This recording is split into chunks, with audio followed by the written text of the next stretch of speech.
Makanan dan minuman di rumah dan dapur yang menurut ulama salaf mencerdaskan dan menguatkan daya ingat. Saudaraku, dalam tradisi keilmuan Islam klasik, makanan tidak sekadar sumber energi jasmani, tetapi juga bagian dari tazkiyah al-nafs atau penyucian jiwa. Sebab, bagi para ulama, akal yang tajam lahir dari hati yang bersih, dan hati yang bersih tidak akan muncul dari perut yang kotor atau berlebihan. Maka tidak mengherankan bila banyak ulama fikih, hadis, dan kedokteran Islam menulis bab khusus tentang makanan yang menumbuhkan akal dan hafalan. Mari kita simak salah satu kisah antara Imam Syafi'i dan Imam Ahmad. Suatu hari, Imam Syafi'i yang juga guru dari Imam Ahmad bin Hambal berkunjung ke rumah murid kesayangannya itu. Imam Ahmad mempunyai seorang putri yang solihah.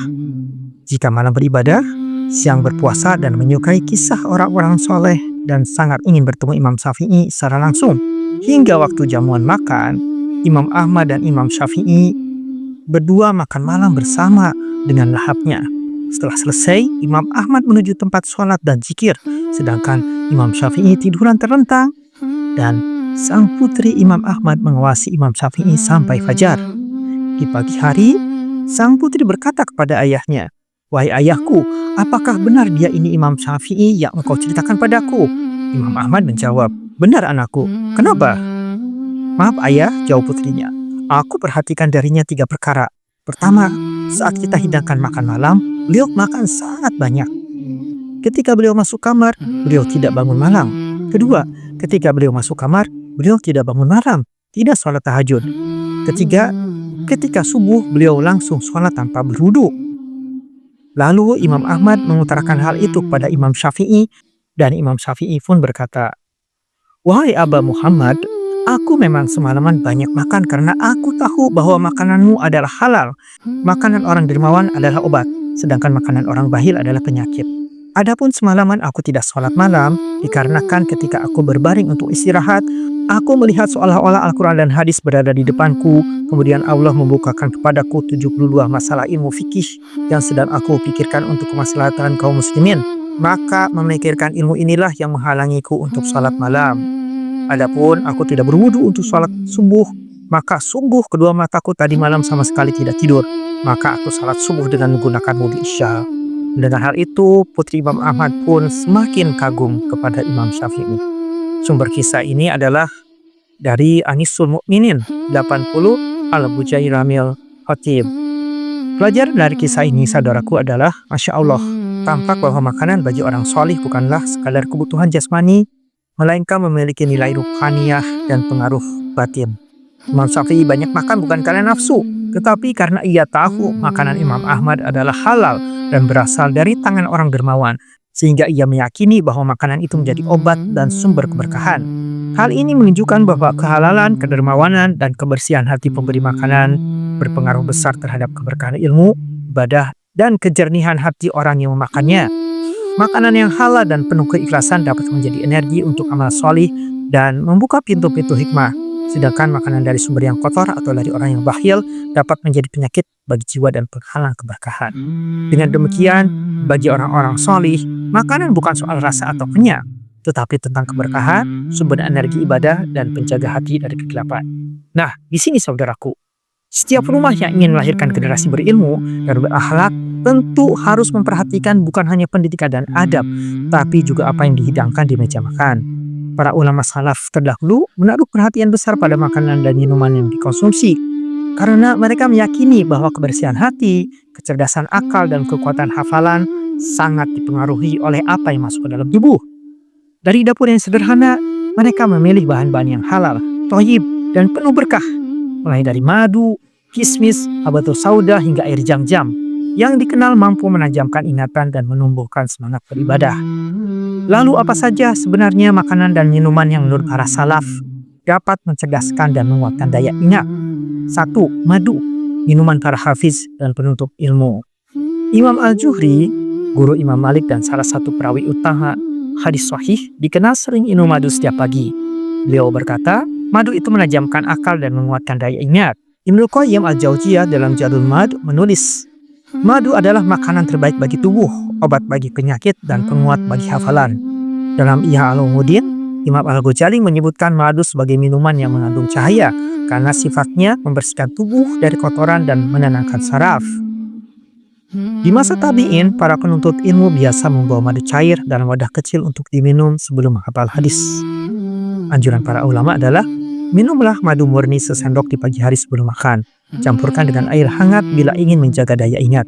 Jangan dicampur air panas mendidih karena merusak enzim alaminya. 2. Susu, simbol kesucian dan kecerdasan alamiah. Rasulullah SAW bersabda dalam hadis sahih, barang siapa diberi minum susu, hendaklah ia berdoa, Allahumma barik lana fihi wajibna minhu. Artinya, ya Allah berkahilah kami dalamnya dan tambahkanlah untuk kami darinya. Hadis riwayat Abu Daud. Para ulama menafsirkan bahwa susu adalah makanan fitri yang Allah jadikan sebagai simbol keseimbangan antara ruh dan jasad. Ibnu Sina dalam Al-Qanun fi Al-Tib menjelaskan bahwa susu yang segar dan murni membuka otak dan menguatkan syaraf yang lemah. Dalam riwayat lain, Imam Ar-Razi menuliskan bahwa susu menjernihkan warna wajah, memperkuat ingatan, dan memantapkan pemahaman. Anjuran ulama, minumlah susu segar kambing lebih utama pada pagi hari atau malam hari. Dan hindari mencampur dengan gula rafinasi, lebih baik dicampur dengan madu alami. 3. Kacang-kacangan dan almond atau lauz. Dalam Tib An-Nawawi, Ibnu Qayyim menyebutkan kacang-kacangan tertentu seperti almond dan kenari sebagai kido al-muk atau makanan otak. Imam Ar-Razi menulis dalam Al-Hawi, almond manis menguatkan hafalan, menenangkan hati, dan memperbaiki warna kulit. Beberapa ulama di Andalusia seperti Ibnu Al-Baitar, ahli botani abad ke-13, menulis resep khusus untuk para penghafal Al-Quran, yaitu campuran madu, kacang almond, dan minyak zaitun yang diminum setiap pagi. Anjuran para ulama, konsumsilah segenggam kacang almond atau kenari setiap hari. Bisa dicampur dengan madu atau susu hangat. Jangan berlebihan sebab makanan otak ini juga tinggi lemak alami. Yang keempat adalah minyak zaitun, minyak dari pohon yang diberkahi. Allah berfirman dalam Al-Quran, surat An-Nur ayat 35, yang minyaknya hampir-hampir menerangi walaupun tidak disentuh api. Pohon yang diberkahi, zaitun. Imam Ibnu Qayyim menyebut minyak zaitun sebagai salah satu makanan yang paling menenangkan hati dan menguatkan akal. Dalam Zadul Ma'ad, beliau menulis, minyak zaitun bermanfaat bagi otak, melunakkan syaraf, menguatkan hafalan, dan menenangkan tidur. Para tabib muslim klasik bahkan menganjurkan untuk memolaskan minyak zaitun di kepala untuk memperkuat daya pikir.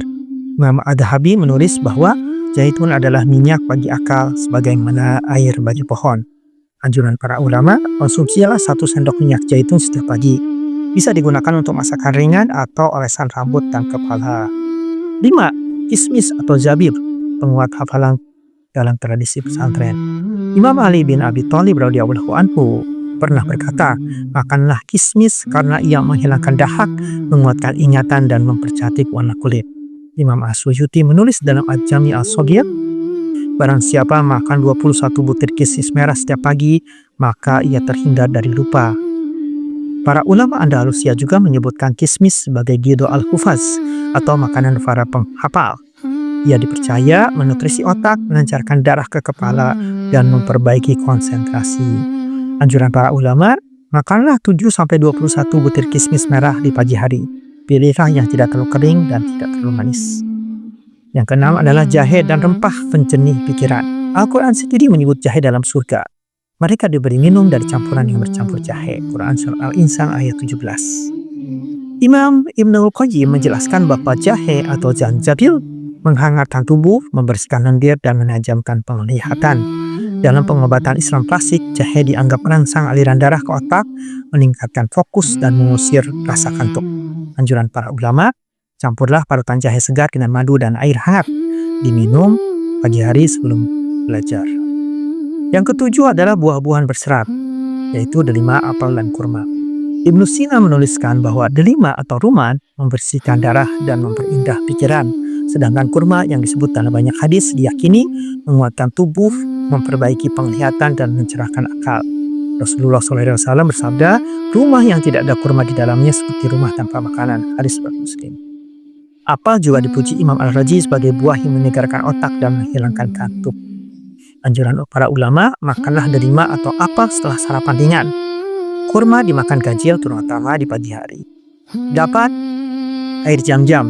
air hafalan dan niat ilmu. Imam An-Nawawi menulis dalam Al-Majmu', air jam-jam sesuai dengan niat peminumnya. Imam Ibnu Hajar Al-Asqalani meriwayatkan bahwa beliau meminum jam-jam setiap berdoa agar dimudahkan dalam hafalan hadis dan doanya dikabulkan. Imam As-Suyuti bahkan menulis syair, "Aku minum jam-jam untuk ilmu dan kebajikan, maka aku mendapat keduanya dengan izin Allah." Anjuran para ulama, minumlah jam-jam dengan niat khusus. Ya Allah, kuatkan hafalanku. Jangan diminum sambil berdiri, bacalah bismillah dan doa sebelum minum. Yang ke-9 adalah herba dan minyak aksiri, habatus sauda, kapulaga, dan daun mint. Rasulullah SAW bersabda, sesungguhnya dalam habatus sauda terdapat penyembuh segala penyakit kecuali mati. Hadis riwayat Bukhari.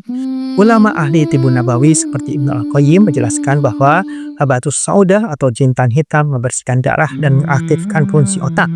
Kapulaga dan daun mint juga sering disebut dalam kitab kedokteran Islam sebagai penenang saraf dan penguat konsentrasi.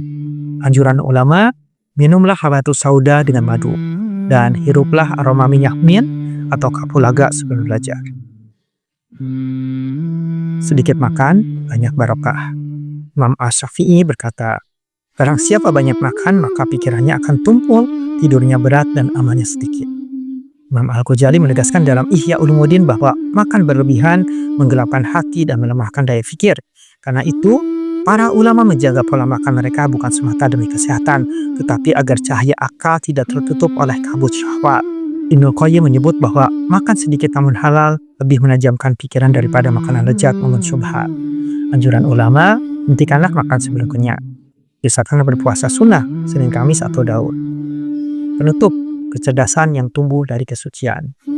Para ulama meyakini bahwa kecerdasan bukan hanya soal asupan gizi, melainkan rezeki ruhiyah. Madu, susu, zaitun, kismis, dan jam-jam bukan sekadar bahan alami, tapi simbol kesucian, keseimbangan, dan kesederhanaan. Imam Ibnu Qayyim menulis dalam Zadul Ma'ad, ilmu adalah cahaya dan cahaya tidak menetap dalam tubuh yang kotor atau hati yang penuh dosa. Maka makanan terbaik untuk otak adalah makanan yang kelak, sederhana, dan diiringi dengan niat ibadah. Sebab, sebagaimana dikatakan Imam Al-Ghazali, ilmu tidak akan masuk ke hati yang gelisah dan perut yang kekenyangan. Kecerdasan sejati, saudaraku, adalah cahaya yang tumbuh dari kesucian. Bukan hanya dari apa yang kita makan, tetapi dari bagaimana kita hidup. Allahu a'lam bishawab.